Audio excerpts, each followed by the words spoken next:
Hello दोस्तों, CNT act और SPT act को लेकर बहुत ज़्यादा क्वेरीज आ रही थी। तो इस वीडियो में जो है आपको हम इंट्रोडक्शन दे रहे हैं कि सीएनटी एक्ट और एसपीटी एक्ट है क्या, क्यों आया, और नीचे डिस्क्रिप्शन में हमने सीएनटी एक्ट के 2 वीडियो दिए हैं। आने वाले टाइम में हम एसपीटी एक्ट पे भी वीडियो बनाएंगे। यहाँ हम बस आपको इंट्रोडक्शन दे रहे हैं।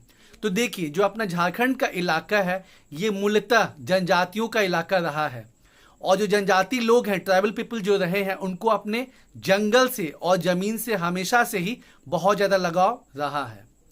पर जब अंग्रेज को बंगाल का रेवेन्यू राइट्स मिलता है, कब मिलता है? 1765 में, इलाहाबाद की संधि के बाद। और आपको ये शायद पता ही होगा कि उस समय जो है बंगाल, बिहार, उड़ीसा और झारखंड जो है सबका सब कंबाइंड था। तो फिर अंग्रेज जो है इस इलाके में आते हैं 1767 में, और वो जो जनजाति लोग की जंगल है और जो जमीन है उस पर कब्जा करने लगते हैं। बस इतना ही नहीं होता है, इसके साथ ही वो जो बाहरी लोग हैं जिनको जनजाति दीकू कहते हैं उनको भी यहाँ लाते हैं। और जो दीकू लोग आते हैं वो लोग जनजाति लोग की महिलाओं के साथ गलत करते हैं, उनका शोषण करते हैं। तो इस वजह से जो जनजाति लोग जो हैं वो बहुत ज़्यादा आग बबूला यानी बहुत ज़्यादा क्रोधित हो जाते हैं। और 1772 में जो आपको संथाल परगना का इलाका है वहाँ पे जो है पहाड़िया विद्रोह होता है। पहाड़िया विद्रोह जो है 1772 से लेकर 1782 तक चलता है। पहाड़िया जनजाति के द्वारा यह विद्रोह होता है। और उसके बाद 1784 में होता है क्या? तिलका मांझी का विद्रोह। और फिर धीरे धीरे जो ये विद्रोह के जो आग है ये पूरे झारखंड के इलाके में जो है फैल जाता है, और अलग अलग जनजाति जो है इस विद्रोह को मतलब विद्रोह करती हैं। बाद में तो जनजातियां मिलके भी जो है विद्रोह करती हैं। तो ये जो है ना, इससे जो है अंग्रेजों को आइडिया लगता है कि भाई साहब आप जो है जनजाति लोग की जमीन के साथ खिलवाड़ नहीं कर सकते हैं। साथ ही साथ और एक चीज देखने को मिलता है कि 1793 में अंग्रेज जो है क्या लाते हैं? परमानेंट सेटलमेंट, स्थायी बंदोबस्त। और क्या सिस्टम फिर हो जाता है कि अंग्रेज है और उसके नीचे हो गया जमींदार, और उसके नीचे रैयत के रूप में हो गया आदिवासी लोग। मतलब अभी तक जो है आदिवासी लोग का जो जमीन पे अपना अधिकार है वो परमानेंट सेटलमेंट आते ही बिल्कुल खत्म हो जाता है। तो जैसे एक तो जैसे हमने बताया कि जैसे अंग्रेज स्टार्टिंग में घुसते हैं झारखंड में, वो जंगल की जो है लकड़ियाँ काटने लगते हैं, जंगल मतलब लकड़ियाँ काटने लगते हैं, उसके बाद जमीन पे कब्जा करने लगते हैं। तो हमको देखने को क्या मिलता है? पहाड़िया विद्रोह, फिर तिलका मांझी का विद्रोह मिलता है, फिर और भी वहां विद्रोह होता है। तो फिर अंग्रेज क्या करते हैं? अंग्रेज जो है दामिने को डिक्लेयर कर देते हैं। किसको किसको? साहेबगंज, गोड्डा और पाकुड़ को। ये जो है भागलपुर के इलाके में आता है। और फिर जब विद्रोह और ज्यादा बढ़ने लगता है तो फिर अंग्रेज क्या करते हैं कि थोड़ा इसको एक बड़ा डिवीजन बना देते हैं काउंटर करने के लिए, डिवाइड एंड रूल पॉलिसी। क्योंकि जो पहाड़ी इलाका है आपका, जो पहाड़ी इलाका मतलब साहेबगंज, गोड्डा, पाकुड़ हो गया, वहां पे पहाड़िया लोग रहते थे। और जो नीचे का प्लेन का इलाका है मतलब दुमका, देवघर और जामताड़ा, वहां पे कौन रहते थे? संथाली लोग का पॉपुलेशन ज्यादा था। तो फिर वो उसको भी इसमें मिला लेते हैं जो कि वीरभूम का पार्ट था, और उसको मिला के वो क्या बना देते हैं? संथाल परगना डिवीजन बना देते हैं। उसमें 6 जिले हो जाते हैं।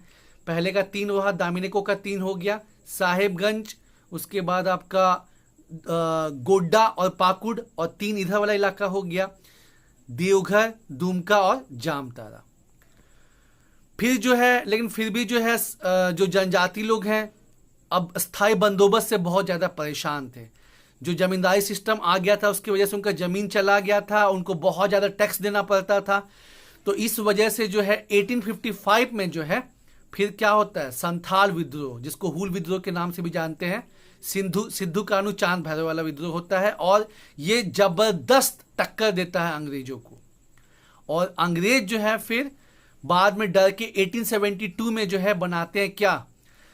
संथाल परगना रेगुलेशन एक्ट बनाते हैं, जो कि फिर मॉडिफाइड होता है 1937 में। और फिर जो लेटर ऑन 1949 में जो अभी है ये सप्लीमेंट्री है, लेकिन हम इसको नॉर्मली क्या कहते हैं? संथाल परगना टेनेंसी एक्ट कहते हैं।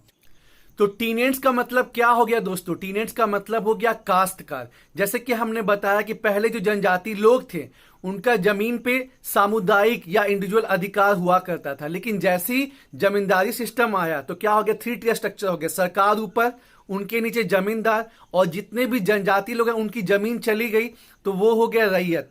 रैयत का मतलब हुआ कि जिन्होंने जमीन लिया किस पर्पज से के लिए, खेती के लिए। साथ ही साथ उनको जो है अब एक टैक्स भी देना पड़ता था, कर भी देना पड़ता था, उसकी अलग टेंशन थी। और जो अंग्रेज हैं वो बाहर से लोगों को यहाँ पे लाने लगे, जिनको जनजाति लोग क्या कहते थे, दीकू, तो उन्होंने अलग शोषण किया। तो इन सब वजहों से जो है अलग अलग विद्रोह हो रहा था जमीन को लेके। तो अंग्रेज समझ चुके थे संथाल परगना में ही कि भाई हमको जो है उनके जमीन से खिलवाड़ नहीं करना है, और जब मन आए तब जमींदार जो है रैयत को उसकी जमीन से ना बेदखल कर दे। तो इस वजह से जो है टीनेंट एक्ट बनाया गया। तो पहले तो ये संथाल परगना साइड में हुआ, और फिर बाद में क्या हुआ कि छोटा नागपुर इलाके में भी जो है विद्रोह की जो ज्वाला है भड़क उठी, और वहां पे जो है मुंडाओं का खूट कटीदारी सिस्टम चलता था। मतलब जो मुंडा वहां पे आए उन्होंने जंगल साफ किया और उसको खेती युक्त बनाया, तो वहां पे मुंडाओं का खूट कटीदारी सिस्टम चलता था। अंग्रेजों ने इसको मतलब एबॉलिश कर दिया, बोला कि हम इस चीज को नहीं मानेंगे। तो फिर पहले से तो जमीन को लेके विवाद चल ही रहा था, दीकू लोग को लेके विवाद चल ही रहा था, और फिर जब ये चीज हो गया कि मुंडाई खुटकटीदार सिस्टम को खत्म कर दिया गया, तो फिर जो है मुंडाओं का जबरदस्त विद्रोह हुआ, जिसको लीड किया किसने, बिरसा मुंडा साहब ने, और बाकी जनजाति के लोग ने भी उनको सपोर्ट किया। ये विद्रोह चला 1895 से 1900 तक, और फाइनली जो है बिरसा मुंडा की जो है डेथ हो गई।